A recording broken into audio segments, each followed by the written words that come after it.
Hi friends, welcome to my channel. Jagadhatri Kedar ఇద్దరు ఇంటికి రాగానే జగదాత్రి మేనత్త జగదాత్రిని తిడుతూ ఉంటుంది. సిరి పెళ్ళి చెడిపోయిందని, గ్యాంగ్స్టర్స్తో గొడవలున్న ఇంటికి మేము సంబంధం కలుపుకోలేమని చెప్పి సిరి పెళ్ళిని చెడగొట్టి వాళ్ళు వెళ్ళిపోయారని రాగిని చెప్పగానే జగదాత్రి కేదార్ ఇద్దరు షాక్ అవుతారు.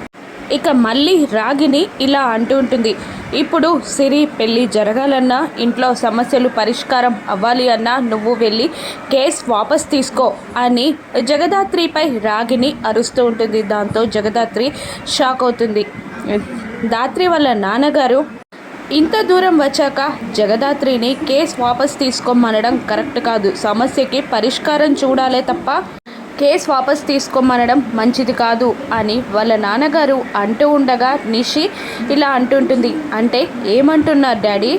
ఇప్పుడు మీరు వెళ్ళి ఆ పెళ్ళి వాళ్ళతో మాట్లాడి ఒప్పిస్తారా, సంబంధం కలుపుతారా అని అంటూ ఉంటుంది నిషి.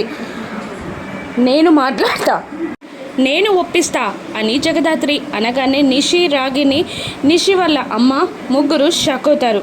ఒప్పించడమే కాదు, పెళ్ళి జరిగే వరకు కూడా ఇంట్లో ఏ సమస్య రాకుండా పోలీస్ ప్రొటెక్షన్ ఇవ్వమని నేను అడుగుతాను పోలీస్ వాళ్ళని అని జగదాత్రి కాన్ఫిడెంట్గా చెప్పగానే మిగతా వాళ్ళందరూ షాక్ అవుతారు. జేడీకి జగదాత్రికి సంబంధం ఏంటని ఆలోచనలో పడిపోతారు అందరూ. వీరిద్దరూ ఒక్కరే అన్న విషయం బయటపడుతుందా? సాక్ష్యాధారాలు దొరుకుతాయా? రాను ఎపిసోడ్స్లో చూద్దాం. Thank you for watching.